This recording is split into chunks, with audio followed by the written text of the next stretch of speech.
কতবার বলেছি ওখানে চুলকাবে না, ইনফেকশন হয়ে যাবে। পুরো ফ্যামিলি বসে আছে, কতবার বলেছি এক সময় একজন অ্যাটেন্ডেন্টই থাকবে। বেরিয়ে যান এখান থেকে, বেরোন। শুনেই না, রুগী বিশ্রাম কখন করবে? এই দেখো, ফুল ফ্রুট ব্রোকেন।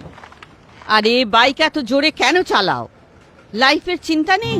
সিস্টার, ওই জবের ফার্স্ট ডে ছিল তাই লেট হয়ে ঠিক আছে যাচ্ছিল। ঠিক আছে, তিনটে কথা। এই পা সোজা রাখবে, স্ট্রেট, আর খাবার পুরো ফিনিশ করবে, আর রাতে ফুল স্লিপ। বুঝতে পেরেছো? আগে ইনি নার্স নাকি জেলার?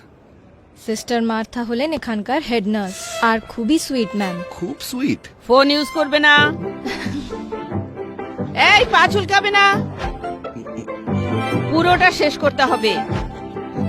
আঙ্কেল, এই পাশের পেশেন্টকে জ্বালাতন করো না।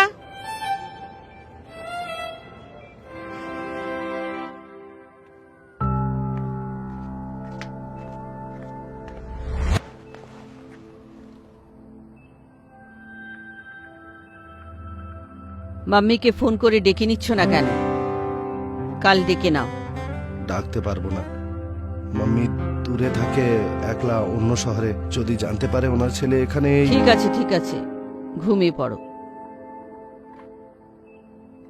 ছোটবেলায় যখন অসুস্থ হতাম আমি, মা নিজের হাতে স্পেশাল খিচুড়ি তৈরি করে খাওয়াতো। মায়ের হাতের সেই খিচুড়ি ওষুধের কাজ করতো। আচ্ছা ঠিক আছে, এখন ঘুমিয়ে পড়ো।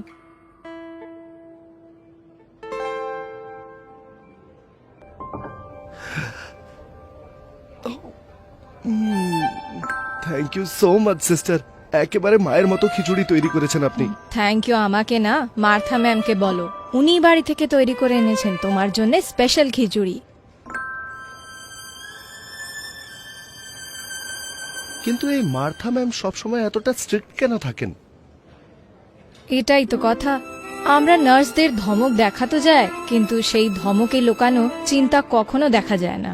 আর আমাদের মার্থা ম্যাম, উনি তো এমনি কথায় কঠোর কিন্তু মন থেকে নরম। পুরোটা ফিনিশ করতে হবে।